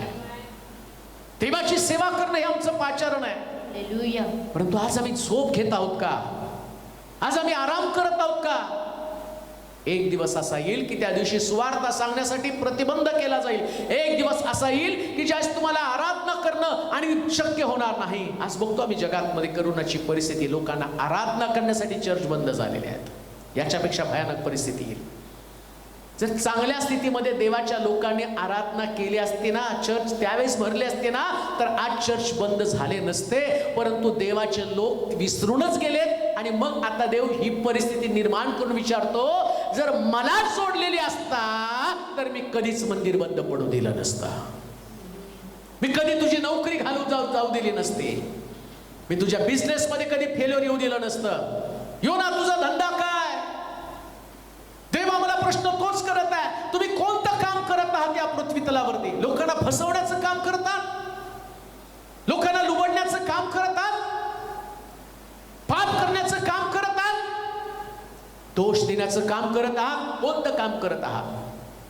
24 तास तुम्ही देवाची उपासना करावी, आराधना करावी, मिळेल त्या वेळेमध्ये देवाचं गौरव करावं, पण एकमेकाविषयी तुम्ही बोलत तर नाही ना, हे काम तुम्ही करत नाही ना. कोणाची निंदा करण्याचं काम, कोणाला दोष देण्याचं काम तुम्ही करत नाही ना. लक्षात घ्या, दोषारोप करणं हे लुसिफरचं काम आहे, आमचं काम नाही ते. आम्ही दोषारोप करत फिरू नये, आमचा वेळ त्याच्यासाठी आणि खर्च करता कामा नये. त्याने विचारलं, तुझा धंदा काय. पुढे वाचा बरं. तुझा धंदा काय, तुझा धंदा काय, तू आलास कुठून, तू आलास कुठून. लक्षात घ्या, परमेश्वर आम्हाला तोच प्रश्न विचारतो. लेवी म्हणजे जोडला जाणं. तू कुठून आलास याची आठवण कर. दावीद म्हणतो, मी मातेच्या गर्भाशयातनं रिकामी आलो, माझ्या हातामध्ये काही नव्हतं. जिथून तू आला तिथं तुझ्या बरोबर काही नव्हतं. जसं अब्रामा संबंधानं म्हटलं, अब्रामाला देवानं ज्या ठिकाणातनं काढलं आणि त्याच्याकडं काही नव्हतं, पण ज्यावेळेस अब्राम देवाबरोबर चालता चालता परमेश्वरानं त्याला समृद्ध केलं, त्याच देव त्याला प्रश्न करतो, तुला कुठून काढलं हे आठवण कर. देवानं ज्या स्थितीतनं तुम्हाला बाहेर काढलं आणि आज ज्या स्थितीमध्ये तुम्हाला आणलं, याचं कारण तुम्ही देवाला जोडलेले होता म्हणून. पण जर देवापासून तुम्ही विभक्त झाला, त्याच्या स्वप्नापासून, जे स्वप्न त्यानं तुम्हाला दाखवलं त्या स्वप्नाबरोबर तुम्हाला चालायचं. ते तुमचं ध्येय, ते तुमचा उद्देश. कोणता उद्देश. काही झालं तरी फक्त मी देवाबरोबर चालणार. माझ्याकडे कोणत्या गोष्टी नाहीत म्हणून मी कुणाला फसवायला पण जाणार नाही. मला देवानं चांगलं जीवन दिलं म्हणून मी कोणाला दुसऱ्याला, जो माझ्यापेक्षा ज्याची कुवत कमी, त्याला मी दोष देण्याचं काम करणार नाही. दावीद राजपदावरती गेला म्हणून शौलाच्या कुळातल्या लोकांनी कुळातल्या लोकांना त्यांनी मारायचं नाही ठरवलं. त्यांनी शोधून आणलं शौलातल्या कुळातले लोक कोण आहेत, त्यांना राजासारखा दर्जा त्यांना दिला, कारण तो खरा देवाचा माणूस होता. प्रिया, देवाने त्याला अभिषेक केलेला असताना सुद्धा शौलावरती त्याने हात चालवला नाही, कारण तो म्हणतो तो अभिषिक्त आहे. त्याला माहिती ही माझी जागा आहे, मला देवानं कुठून आणलं ते त्याला ठाऊक होतं. जर देवानं आम्हाला तिथून बाहेर काढलेले, तर याचा अर्थ आम्हाला आमच्या इच्छेप्रमाणे नाही जगायचं, आम्हाला देवाच्या मर्जीप्रमाणे जगायचं. देवाची इच्छा आम्हाला पूर्ण दिसते. तुमचा धंदा काय, तुम्ही कुठून आलेला आहात, पुढे तुझा देश कोणता, तुझा देश कोणता, तू कोणत्या लोकांपैकी आहे. तो विचारतो तुझा देश कोणता. आम्हाला सगळं या जगात राहण्याविषयीचं आकर्षण जास्त आहे. बरं, मग कोणीतरी मला एकाने प्रश्न केला, धार्मिक असताना देव त्याच्या लोकांना आजारी का पाडतो. धार्मिकाला देवाने नाही आजारी पाडलं पाहिजे. मी म्हटलं धार्मिकाला जर देवाने आजारीच नाही पाडलं ना तर धार्मिक स्वर्गाकडे जाण्यासाठी तयारच होणार नाही. पण धार्मिकाला पण देव आजारी पाडतो का आजारी पाडतो, शेवटी या देहाचा कंटाळा आला पाहिजे. त्याने म्हटलं पाहिजे प्रभू लवकर ने, कशासाठी, कारण गौरवी शरीर मिळावं. मग देव आम्हाला तोच प्रश्न करतो, तुझा देश कोणता. का हा प्रश्न करतो माहिती का, याचं कारण आहे देवाशी जडलेला व्यक्ती. पौल म्हणतो मला मोठा मी पेचामध्ये आहे, या देहासंबंधाने मी मोठ्या पेचामध्ये आहे. काय पेच त्याच्या देहासंबंधाने त्याला निर्माण झालाय. मी जिवंत आहे तर प्रभूची सेवा करणार आहे, मेलो तर प्रभूला भेटायला जाणार आहे. या दोघातनं काय निवडावं. जिवंत आहे तर प्रभूची सेवा. त्याला माहितीये इथं हा जो देश तो माझा देश नाही, माझा देश जिथं माझा देव तोच माझा देश आहे. रुत नामीला म्हणत नाही का, तुझा देव तो माझा देव, तुझा देश तो माझा देश. जिथं तुझा देव आहे ना तोच माझा देव आहे, तोच माझा देश आहे. आमचा देश हा नाही. भारत देशामध्ये आम्ही राहतो, आमच्या देशावर आमचं प्रेम आहे, पण खरं आमची जागा कोणती तर स्वर्ग आहे. सियोन देश हमारा देश, रहते हैं हम परदेश. आणि कदाचित या देशामध्ये राहत असताना आता आमचे लोक तालिबानमध्ये अडकलेले आहेत. तिथं मोठा गोंधळ चाललेला आहे. मग थोडस त्यांना कष्ट, विमान येईपर्यंत तर थोडासा त्रास घ्यावा लागणार आहे. विमान येईल, विमानात बसवतील, मग जिथं आमचा शांतीचा देश आहे, आमचे लोक आहेत, तिथं आम्हाला आणल्यावर थोडंसं दुःख सहन करावंच लागणार आहे. तालिबानमध्ये त्यांना, अफगाणिस्तानमध्ये त्यांना थोडंसं दुःख सहन करावं लागणार आहे. कारण लवकर विमान येऊन त्यांना घेऊन जाणार आहे. तोपर्यंत भीती असणार आहे, तोपर्यंत बंधन असणार आहे, दडपण असणार आहे. पण एकदा विमान आलं की आम्ही आमच्या देशात, तसं आम्ही या जगामध्ये राहत असताना थोडीशी भीती आहे, थोडंसं आजारपण आहे, थोडंसं बंधन आहे, थोडंसं त्रास आहे. परंतु एक दिवशी विमान म्हणजे आमचा देव ढगावरती बसून येणार आहे, येशू येणार आहे आणि त्याच्याबरोबर आम्ही जाणार आहे. म्हणून त्याच्याशी जडलेले असा. योनाची जागा चुकली. योना रसातळाला जाऊन पडला. का देऊ नाही का, ज्या दिवशी तुम्ही आपली जागा सोडता, देवाला जडून राहण्याच्या ऐवजी तुम्ही, आणि तार्शिशला जसा योना जडून राहिला तसं तुम्ही जगाला जडून राहता, तुम्ही खाली खाली जाता. पण देवाला जडून राहणारे लोक ते खाली जात नाही. शास्त्र सांगतं यशाच्या पुस्तकाच्या 40व्या अध्यायाच्या 30 आणि 31 वचनामध्ये म्हटलं, ते गरुडासारखे वर आणि वरच उडतील. देवाचे प्रिय लोक हो, देवाला जडून राहा, तुम्ही वर आणि वरच जाणार आहात. जर वरचा अनुभव आणि त्या अनुभवामध्ये तुम्हाला राहणं आणि गरजेचं आहे. तुमची जागा खाली नाही, तुमची जागा जगातली नाही, तुमची जागा मिनिस्ट्रीच्या पेक्षा खालची असू शकत नाही. तुमची जागा मिनिस्ट्रीच्या सर्वोच्च ठिकाणावरची असणं गरजेचं आहे. म्हणून परमेश्वर जसं लेवीला विचारतो, लेवी माझ्या बरोबर ये, तसं आज देव जे खाली राहिले आणि जे रसातळाला गेलेले लोक आहेत, जे मिनिस्ट्री पासून फारकत घेतलेले लोक आहेत, जे निराशेच्या गर्तेमध्ये अडकलेले लोक आहेत, त्यांना म्हणतो चल माझ्या बरोबर ये, परत एकदा मला जडून राहा. एकदा का देवाशी जडले की तुमची परिस्थिती बदलून जाणार आहे. जागा चुकून येऊ नका. जागा चुकली की तुमचं सगळं काही त्या ठिकाणामध्ये नष्ट होऊन जाणार आहे. त्याने योनाला विचारलं, काय विचारलं वाचा. तुझा देश कोणता, तुझा देश कोणता, तू कोणत्या लोकांपैकी आहेस, कोणत्या लोकांपैकी आहेस. तो त्यास म्हणाला, तो त्यास म्हणाला, मी इब्री आहे, मी इब्री आहे. ज्या स्वर्गीच्या देवाने, स्वर्गीच्या देवानं समुद्र व कोरडी भूमी. आणि काय तिथं असं अगोदर आम्ही एक वचन वाचलं, मी म्हटलं लक्षात ठेवा तुम्हाला वचन, हा समुद्रात जहाजाच्या तळाशी जाऊन पडलेला आहे. आणि गोष्टी कोणत्या करतो, गोष्टी कोणत्या करतो, स्वर्गीच्या देवाच्या गोष्टी. आणि पडलाय कुठं, जहाजाच्या तळाशी. हेच आमचं आहे. स्वर्गीच्या देवाचं आम्ही घोषणा करताना बोलताना काय म्हणतो, मी ख्रिस्ती आहे. मग तोंडामध्ये सिगारेट कशी काय, हे तर खाली घेतचं लक्षण आहे. मी स्वर्गीच्या देवाचा उपासक आहे, मग दारूची बाटली कशी काय तुझ्याकडं. मी इब्री आहे, मी ख्रिस्ती आहे. मग भांडण करणं तुझा स्वभाव कसा काय? बेविचार कसा काय तुझ्याकडं? 2-2, 3-3 बायका तुझ्याकडे कशा काय? तुला त्या पावित्र्याचं काही वाटत नाही, तू कशी काय निंदा करतो? कसं काय खालचं जीवन जगतो? येशू म्हटला एका गालात मारलं, दुसरा गाल पुढं कर, बंडी मागितली संत्रा दे, 1 कोस म्हटलं 2 कोस त्याच्याबरोबर जा. हे ख्रिस्तीपणाचं लक्षण आहे. पण आज आम्ही रसातळाला गेलेलं जीवन जगत आहोत. लोक तुम्हाला प्रश्न तोच करणार आहे, जर तुम्ही ख्रिस्ती आहात तर तुमचे ख्रिस्ती सिद्धांत तुमच्याकडे आहेत का? तुमची तत्व तुमच्याकडे आहेत का? प्रिन्सिपल तुमच्याकडे आहेत का? या तत्वाला सोडून जर तुम्ही जीवन जगत आहात तर तुम्ही पुढे जाणार कसं? योनाला प्रश्न केला, तू कोण आहेस? तो म्हटलं मी स्वर्गीच्या देवाचा उपासक आहे. काम देऊ नये का? तुमच्या देवाची उपासना तुमच्या लेवलवरून समजणार आहे. प्रत्येक देश आपला जो ब्रँड अँबॅसेडर आहे, जो राजदूत आहे ना, त्या राजदूताची लायकी त्यांच्या देशावरून, म्हणजे तो राजदूत वरून त्या देशाची लायकी समजते. मग त्याच्या राजदूताला सगळ्यात भारी राहावं लागतं, शिष्टाचार त्याला समजावे लागतात. त्या देशाचं तो प्रतिनिधित्व करत असतो. त्याचं सगळे जे राजशिष्टाचार आहेत ना, त्याच्यावरती प्रभाव पडणार आहे. मग राजदूत तसा असला पाहिजे. आणि तुम्ही पण त्या देशाचे राजदूत आहात, तुमच्या देवाचे. तुमच्यावर तुमचा देव समजणार आहे, ती क्वालिटी तुमच्या देवाची प्रगट होणार आहे. मग त्या देवाची क्वालिटी तुम्हाला मेंटेन करावी लागणार आहे. राजदूताला किती राग आला ना तरी त्याला देशाचं पहिलं आठवण करावी लागते. माझ्या देशाला हे चालेल का? माझ्या एका शब्दानं युद्ध होईल.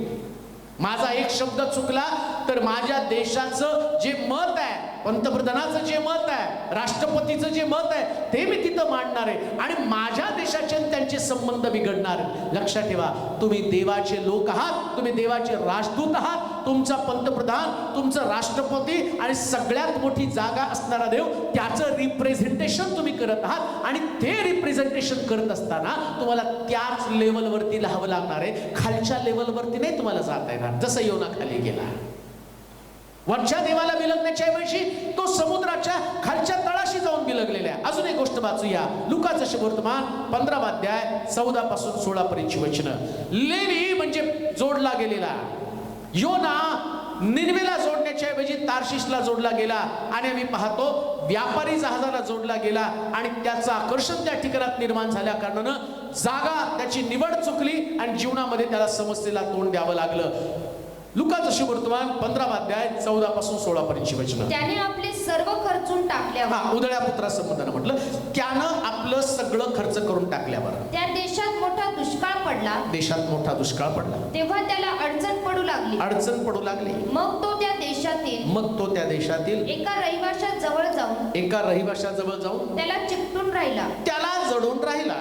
त्याने त्याला आपल्या शेतात डुकरे चारावयास पाठवली. तेव्हा डुकरे खात असत त्यातल्या शेंगा तरी खाऊन पोट भरावे अशी त्याला फार इच्छा होई. त्याला कोणी काही देत नसे. नंतर तो शुद्धीवर येऊन म्हणाला, माझ्या बापाच्या कितीतरी मोल कर्यास भाकरीची रेलचेल आहे आणि मी तर येथे भुकेने मरतो आहे. उधळ्या पुत्राची जागा चुकली. शहाणा मुलगा आणि मूर्ख मुलगा मी त्याला म्हणेल. शहाणा मुलगा आपल्या बापाला जोडून राहिला. उधळ्या पुत्र जो मूर्ख मुलगा आहे, तो उधळ्या मूर्ख असल्यामुळे त्यानं सगळं आणि सगळ्यात मोठं मूर्ख पण कोणतं माहिती का? बायबल सांगतं, मूळ आपल्या अंतःकरणात म्हणतो देव नाही. उधळ्या पुत्र मूर्ख का ठरला माहिती का? त्यानं त्याच्या बापाचं अस्तित्वच नाकारलं.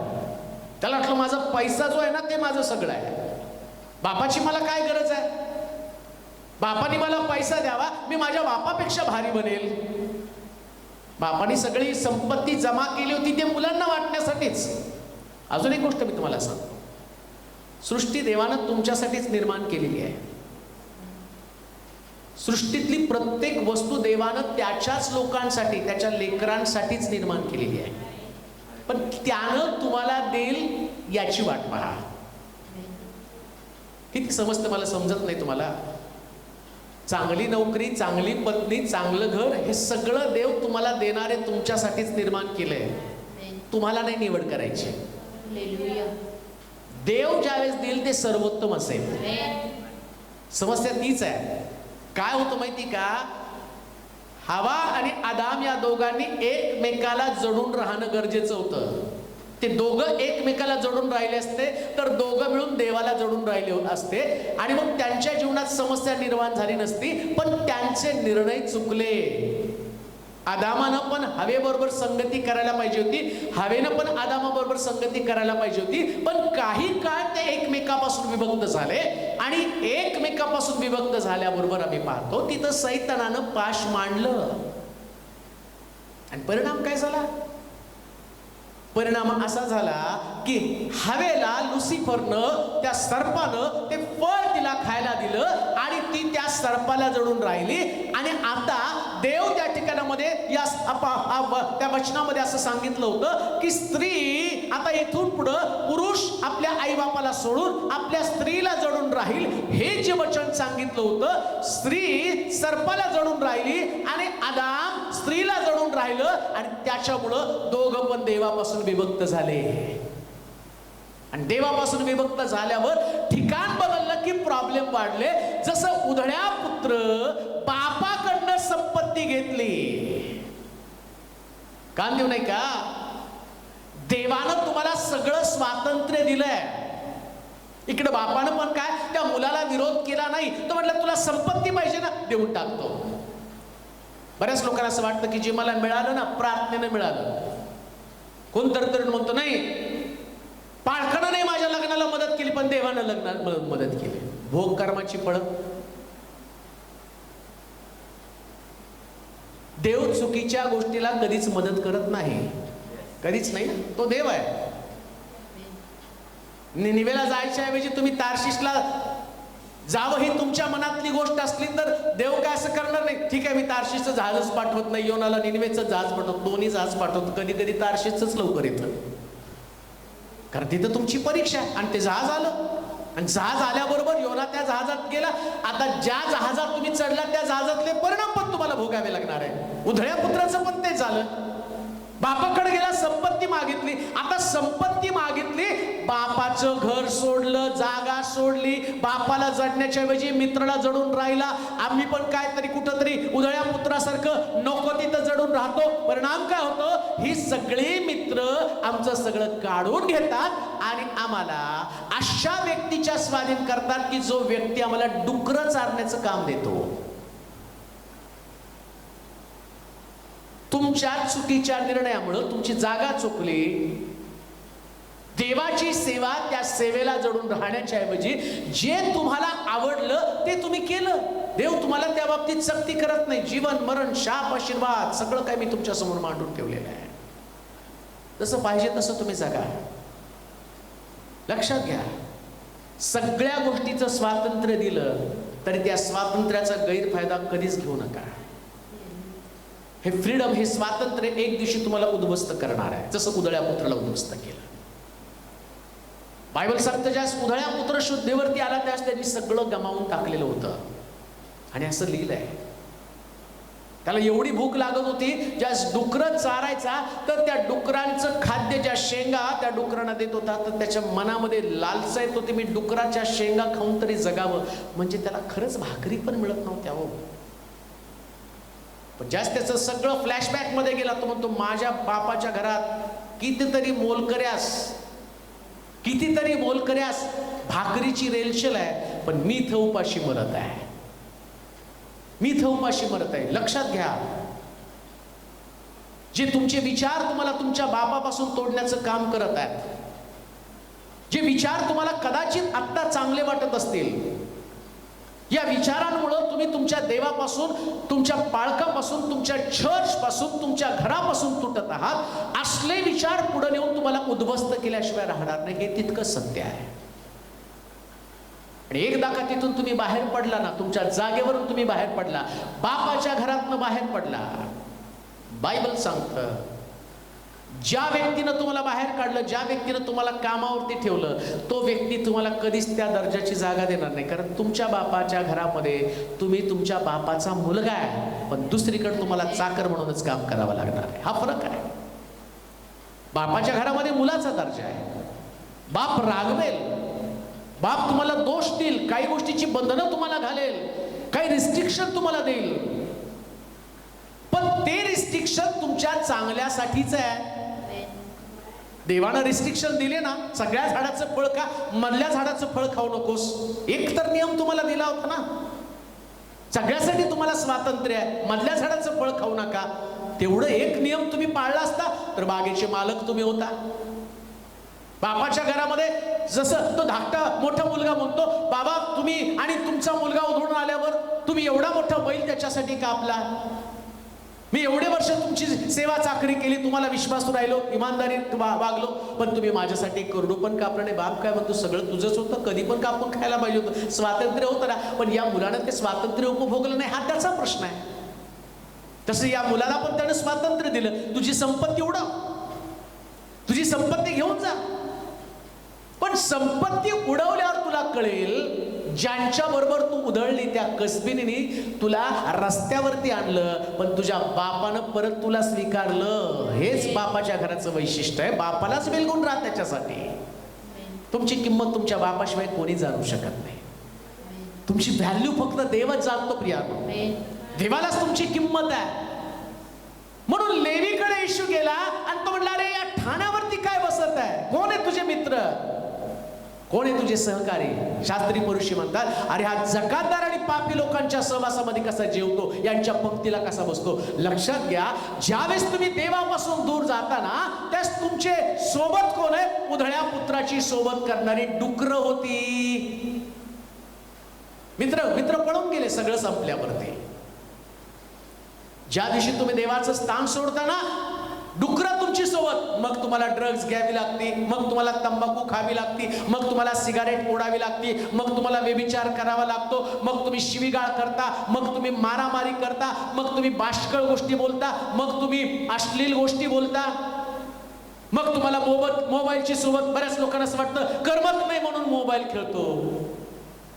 दावीद मग तुम्ही परमेश्वराचं एक वरदान मागितलं ते की त्याच्या मंदिरात माझी वस्ती व्हावी, रात्र अहोरात्र त्याचं मनोरूप मी पाहत राहावं. दावीदाला एंटरटेनमेंटसाठी दुसऱ्या कुठल्या गोष्टीची गरज लागली नाही, परमेश्वर हीच त्याची गरज आहे, कारण तो देवाला लागलेला होता. आणि आज हा सैतान जसं डुकराच्या शेंगा आणि सबस्टिट्यूट काहीतरी देतो, भाकर नाही देत, भाकर आणि डुकराच्या शेंगा. तो माझ्या बापाच्या घरामध्ये मोलकऱ्यानं सुद्धा भाकरीची रेलचल आहे, पण सैतानानं मला डुकराच्या शेंगा दिलेल्या आहेत. माझ्या मालकानं काय दिलं, डुकरं दिली आणि डुकराच्या शेंगा दिल्या. काम देऊ नाही का. जर देवाशी जडून राहिला तर रेलचेलीचा अनुभव येणार आहे, पण जागा जर सोडली तर दुष्काळाचा सामना तुम्हाला करावा लागणार आहे. म्हणून देवाशी जडून राहा कोणत्याही परिस्थितीमध्ये. तोंडला लेवीला, चल माझ्या बरोबर, मला जोडून राहा. उधळ्या पुत्र त्या डुकराच्या मालकाला डुकरानं जडून राहिला. अजून एक गोष्ट वाचूया, रूथचं पुस्तक 3 अध्याय 9 आणि 10 वचन वाचूया. रूथचं पुस्तक 3 अध्याय 9 आणि 10 वचन. रूथचं पुस्तक 3 अध्याय 9 आणि 10 वचन. हा, कुठं जडून राहिलेले आहेत. लेवी जकातीच्या ठाण्यावरती होता. येशू त्याच्याकडे गेला आणि येशू म्हटला माझ्या मागे, आणि आम्ही पाहतो की लेवी येशूच्या मागे गेला.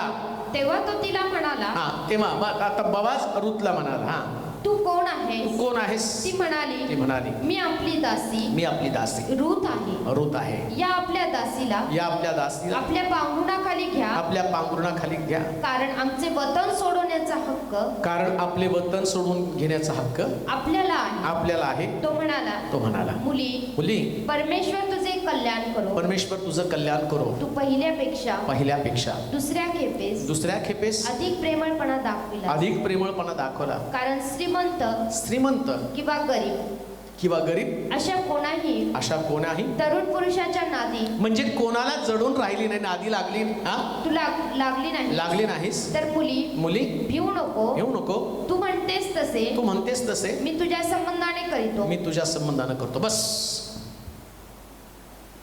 जडलं जाणं फार महत्वाचं आहे. कुठं जडलं जातं आता कान देऊ नाही का बरं का, मला याच्यात काही मुद्दे तुम्हाला समजावून सांगणं फार गरजेचं आहे. जर हे तुमच्या लक्षात आलं ना, मला नाही वाटत तुम्ही कधी देवाला सोडाल परत. हे किती तुमच्या जीवनामध्ये महत्वाचं आहे. लेवी म्हणजे जोडलेला जाणं, आणि येशू ख्रिस्तानं अनेक शिष्य निवडले, त्याच्यामध्ये लेवीला पण त्यानं निवडलं. हा लेवी जकातीच्या ठाण्यावरती होता.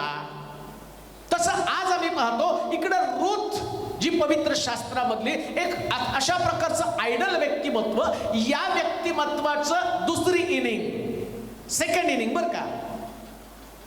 आणि दुसरी इनिंग मी तुम्हाला दुसरी इनिंगच सांगत आहे. मला माहिती आहे सगळे एकदा तारणात येऊन गेलेले आहेत. तारणाची पहिली इनिंग ते खेळलेले आहेत. पहिल्या इनिंग मध्ये भरपूर काय केलं, पण मध्ये जो गॅप येतो ना, त्या गॅप मध्ये थोडंसं कुठंतरी खाली गेलेलं असतं. पण त्याची दुसरी इनिंग मी तुम्हाला सांगते, परत जर देवाशी जडलेला असाल तर देव काय तुमच्यासाठी करणार आहे. जसं आम्ही पाहतो युवाच्या बाबतीमध्ये पहिल्या इनिंग मध्ये आणि मधला जो कालखंड गेला तो सगळा डिप्रेशन मधला, निराशेचा कालखंड आहे, पण तो देवाशी जडून राहिला. आणि दुसऱ्या इनिंग मध्ये बायबल सांगतं देवानं सगळं त्याला दुप्पट परत केलं. तसं पहिली इनिंग आणि दुसरी इनिंग क्रिकेटच्या भाषेमध्ये काय केलं. पहिल्या इनिंग मध्ये नामी बेथेलेम यहूदा तिनं सोडला आणि मवाबामध्ये गेली. मवाब म्हणजे चैलबाजी.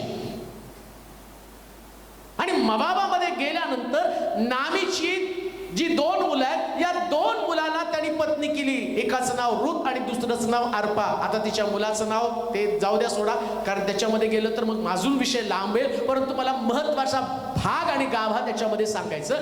काय झालं, नामी मवाबामध्ये गेली आणि मवाबामधनं काय झालं, तिची दोन्ही मुलं मेली आणि येताना फक्त तिच्याकडे आली ती फक्त रुत. तिचा नवरा पण गेला, दोन्ही मुलं पण गेली आणि एक सून पण तिला सोडून निघून गेली. पण मवाबातनं येताना तिने एक इतिहास आणला, जगाची उलथापालट करणारी घटना तिच्या बरोबर, आणि जे तुम्हाला आणि मला जगाला मार्गदर्शन करणारं अशा प्रकारचा एक मोठा आशीर्वाद ती आपल्याकडनं घेऊन आली. आणि तिचं नाव रूथ आहे. आणि या रूथचं वैशिष्ट्य काय माहिती का, या रूथच्या कुळातनं, रूथ येशू ख्रिस्ताची आजी आणि जो बवाज आहे तो येशू ख्रिस्ताचा आजोबा किंवा त्यांच्याच कुळातनं येशूचा जन्म झाला. याचं कारण तुम्हाला सांगतो, ही सेकंड इनिंग जी रूथ खेळलेली आहे, रूथच्या बाबतीमध्ये जो तिच्या जीवनातला दुसरा भाग आहे, आणि तो भाग इतका जबरदस्त आहे. आज सकाळी मी तुम्हाला याच भागाविषयी जाग करत आहे. तुमचा पहिला भाग कदाचित पहिला भाग चांगला असेल, मधला आत्ताचा जो भाग आहे तो डिप्रेशन मधला असेल, अनसक्सेस त्याच्यामध्ये असेल, पराजय त्याच्यामध्ये असेल, कमतरता त्याच्यामध्ये असेल. परंतु आज मी तुम्हाला उत्तेजित करतो, आता तो समय आला जसं रूथ बवाजाला जडून राहिली आणि शास्त्र सांगतं, बवाज म्हणतो तू पहिल्या खेपेपेक्षा दुसऱ्या खेपेस अधिक चांगलं वागलीस, कारण तू कुठल्या श्रीमंत तरुणाच्या मागे, गरीब तरुणाच्या नादी लागली नाही, तू माझ्याशी जळून राहिली, मला बिलगून राहिली, म्हणून मी तू जे म्हणतेस तेच मी करणार आहे. आज सकाळी मी तुम्हाला सांगतो, परमेश्वर तुम्हाला हेच अभिवचन देतो. जरी तुम्ही मधल्या कालखंडामध्ये तुमचं सगळं काही गेलं, तुम्ही आणि तुमची आर्थिक परिस्थिती खालवली, तुमची नोकरी गेली, तुम्ही आर्थिक अडचणीमध्ये राहिला, पण तुम्ही कुठं सुद्धा चुकीच्या ठिकाणात बिलगला नाही, तुम्ही देवाला बिलगून आहात, तर तुमची परिस्थिती बदलून टाकणार. तुम्ही म्हणाल तसं मी करणार आहे. आज सकाळी उत्तेजित व्हा, निराश होऊ नका. तुमची नोकरी गेली, हताश होऊ नका. लेकरं आणि पोटामध्ये मेली, हताश होऊ नका. दुसऱ्या खेपेला अधिक विश्वासू राहा आणि देवाला म्हणा, काही झालं तरी मी तुला सोडणार नाही. त्यास तुमचा बवाज प्रभू येशू ख्रिस्त म्हणतो, आता तो बनती तसंच मी करणार आहे, कारण मी तुझं विश्वासू पण पाहिलेलं आहे. कोरोनामुळं आणि लॉकडाऊनमुळं तुमचं नुकसान झालं, तुमच्या घराचं नुकसान झालं, हरकत नाही. सेकंड इनिंग तुम्हाला सांगत आहे, आता तुमचा बवाज तुम्हाला सांगतो, तू जे म्हणती तेच मी करणार आहे, तू जे म्हणती तेच मी करणार आहे. तुम्ही एवढ्या दिवस प्रार्थना केल्या, आता तुमच्यासाठी खुशखबरी काय आहे, आता परमेश्वर जे तुम्ही म्हणत आहात तेच तुमच्या बाबतीमध्ये करणार आहे. तुम्ही कुणाच्या नादी लागू नका, इकडं तिकडं पाहू नका, बिलकुल राहा फक्त देवाला. हा प्रसंग जाणार आहे, 100% जाणार आहे, कारण जगामध्ये जो आहे त्याच्यापेक्षा माझ्यामध्ये आहे तो सामर्थ्यवान आहे आणि माझ्यामध्ये बवाज आहे. तुम्ही कोणाला बिलगून आहात?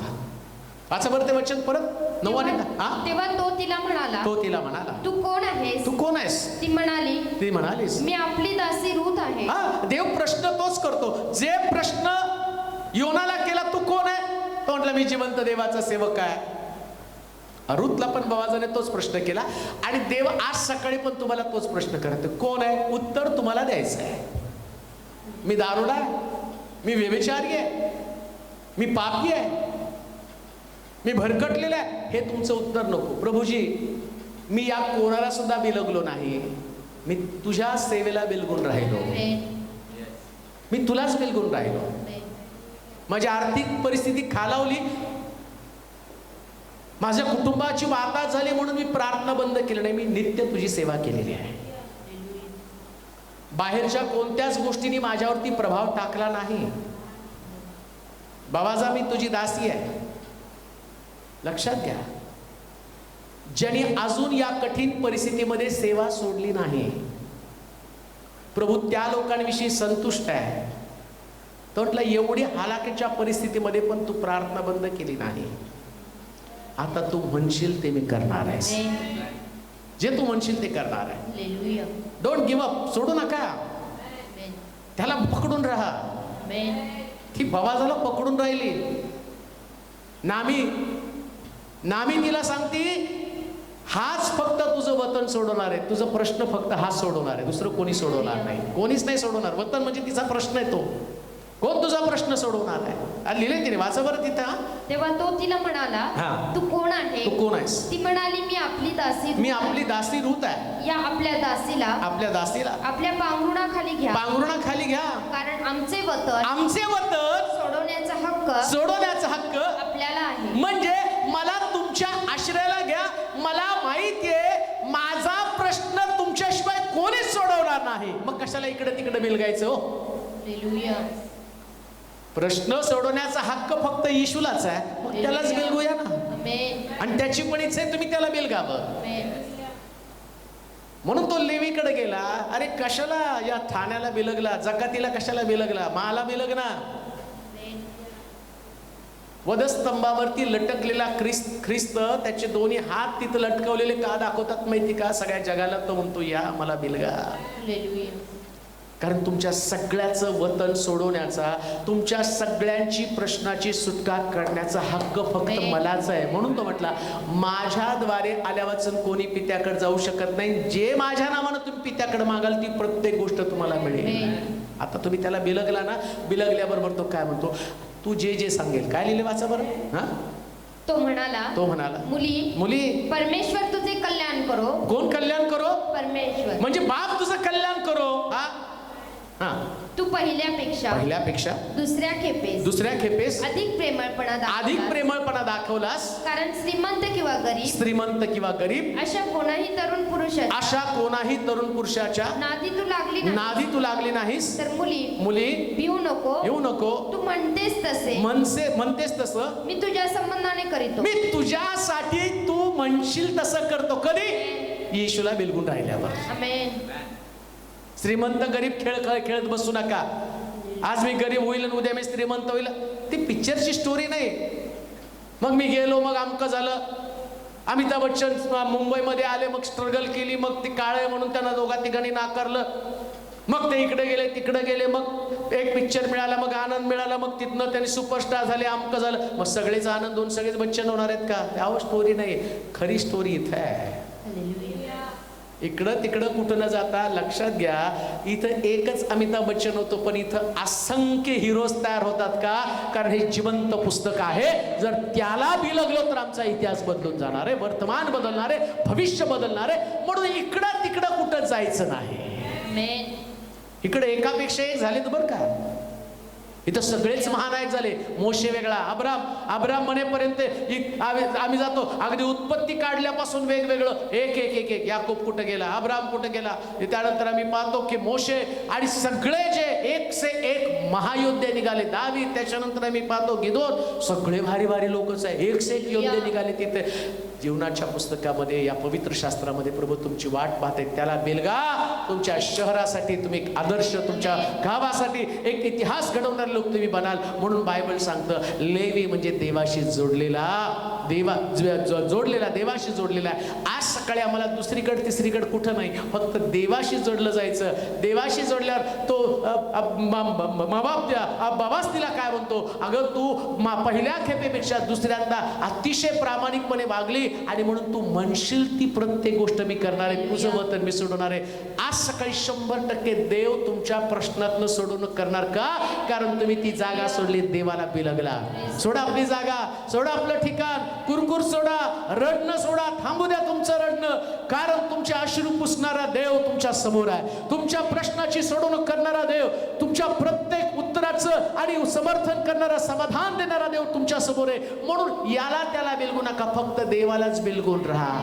लेवी पुन्हा येशूला बिलगला आणि येशूनं त्याला घेऊन सेवा केली. पुन्हा मी तुम्हाला सांगतो, प्रभूला सेवा करायची, पण त्याला तुमची गरज आहे. त्याच्या हातामध्ये हात देऊन चाला. एक दिवशी तुमच्याकडे पाहून लोक देवाचं गौरव करतील, कारण हे अभिवचन मानवाचं नाही, हे अभिवचन देवाचं आहे. देवा तुम्हाला आशीर्वाद देवा. आपण प्रार्थना करू. सर्व समर्थ देवा, आज सकाळी तुझी पुन्हा एकदा उपासना करतो, आराधना करतो देवा. मनापासून तुझं गौरव करतो. जीवनाचं खरं रहस्य, जगण्याची खरी पद्धत तुम्हाला समजावून सांगितली. जे आम्ही जगतो ते खरं जगणं नाही, खरं जगण्याची पद्धत तर तुझ्याकडे आहे. आम्ही जगातच आधार शोधत बसलो. योना ज्या पद्धतीने एवढा मोठा सेवक असताना सुद्धा निनवेला बिलगण्याच्या ऐवजी, देवाच्या शब्दाला बिलगण्याच्या ऐवजी, तार्शिश म्हणजे व्यापारी जहाज, त्या जहाजाला बिलगला. निनवेचं जहाज ज्या पद्धतीने देवाचा शब्द होता, परंतु तार्शिशचं जहाज एक व्यापार होता, बिझनेस होता. आमच्या चुका या दिवसात तो आम्हाला दाखवत आहे. नेहमी आमच्या फायद्यासाठी आम्ही जिथं फायदा आहे त्याला बिलगतो, परंतु देवाची इच्छा, देवाचं मत आम्ही कधीच लक्षात घेत नाही, त्याचा शब्द लक्षात घेत नाही. देवाची इच्छा होती निनवेच्या लोकांनी पश्चाताप करावा. योना जर व्यापारी ठिकाणी गेला असता तर एवढ्या मोठ्या शहराचा अग्नी आणि गंधकाच्या द्वारे नाश झाला असता. देवाला कधीच वाटत नाही की या पृथ्वी तलावर त्याची निर्मिती अग्निगंधकाच्या द्वारे नाश व्हावी. आम्हाला क्षमा कर प्रभूजी, आमचे विचार बदलले जाऊ दे. आमच्या विचाराने आम्ही फक्त तुलाच बिलगून राहणं गरजेचं आहे. भरकटणाऱ्या विचारांपासून आम्हाला बाजूला काढ. उधळ्या पुत्र देखील ज्या पद्धतीनं बापाचं घर सोडलं, बापाला बिलगून राहण्याच्या ऐवजी बापापासून विभक्त झाला, त्याचे परिणाम त्याने भोगले. आम्हाला क्षमा कर देवा. रुत मात्र बवाजाला बिलगून राहिली. बवाज तिला म्हणतो, तुझं वतन सोडवण्याचा अधिकार मला आहे. ज्याला आमच्या प्रश्नाची सोडवणूक करण्याची शक्ती, त्याला आम्हाला बिलगणं किती गरजेचं आहे ते आम्हाला समजावून सांगितलं. ऐकणाऱ्या प्रत्येक व्यक्तीचे विचार बदल, प्रत्येकाचे विचार बदल. त्यांच्या हृदयामध्ये असणाऱ्या चुका त्यांना समजू दे. योना म्हणतो, आम्ही जिवंत देवाचा सेवक आहे, पण रसातळाला गेलेलं जीवन जगत आहे. आम्ही तुझे निवडलेले लोक आहोत. राबू जीवन जगावाशी तुझी कधीच आमच्या संबंधांना अपेक्षा नाही, पण आम्ही तुला बिलगण्याच्या ऐवजी दुसरीकडे कुठं तरी बिलगलो, त्याची खंत आम्हाला वाटू दे. आणि योना म्हणतो, मला त्या समुद्रामध्ये फेकून द्या, कारण माझ्यामुळं वादळ आहे. तरी सुद्धा तू 3 दिवसानंतर पुन्हा त्याला तुझ्या शब्दाकडे घेऊन गेला. प्रभूजी, संकट तर येणार आहे, पण आम्हाला माहिती आहे हे संकट आम्हाला देवाच्या वचनाकडे घेऊन जाणार आहे. तसं योना देवाच्या शब्दाकडे, निनवेकडे गेला, तसं आम्हाला घेऊन जा प्रभूजी. ऐकणाऱ्या प्रत्येक व्यक्तीची विचारसरणी बदलली जाऊ दे. त्यांच्यामध्ये एक पॉझिटिव्हिटी येऊ दे. हे प्रश्न जातील, कारण हे प्रश्न सोडवणारा देव स्वर्गामध्ये आहे आणि तो आम्हाला पाहत आहे. ज्यांच्या अडचणीत, समस्या आहेत, लेकरांच्या समस्या, आर्थिक अडचणी आहेत, कुटुंबामध्ये कलह आहेत, पती पत्नीतले संघर्ष आहेत, आजारपण, व्याधी विकार आहेत, ज्या विकाराने ते त्रस्त आहे असले सगळे विकार येशूच्या नावात निघून जाऊ दे. डॉक्टरचे शब्द खोटे ठरू दे, कारण आम्ही ज्याला बिलगलो तो आमचे सगळे प्रश्न सोडवण्यासाठी समर्थ आहे. आणि म्हणून देवा आजच्या दिवसामध्ये नोकरीची अपेक्षा करणारे त्यांना इतक्या सुंदर नोकऱ्या मिळू दे, लोकांनी त्यांच्याकडे पाहून थक्क व्हावं, देवाचं गौरव करावं असं होते. खरंच हे तू करणार आहेस. हा स्टोरी टेलिंग देव नाही, कथा कथन करणारा देव नाही, हा वास्तव देव आहे. आणि वास्तव देवाचं वास्तव स्वरूप त्यांना समजावून सांग प्रभूजी. जे ऐकणारे त्यांच्या परिवारात, त्यांच्या घरात, त्यांच्या व्यापारामध्ये, त्यांच्या नोकरीच्या ठिकाणामध्ये महत् कृत्य घडू दे प्रभूजी. गर्भाशयामध्ये बदल होऊ दे, शरीरामध्ये बदल होऊ दे, आणि सगळ्यांना तुझं गौरव होऊ दे. तुला आदर, गौरव, महिमा, सन्मान दे. येशूच्या नावात ही प्रार्थना विनवणी केली म्हणून तो ऐक. आमेन.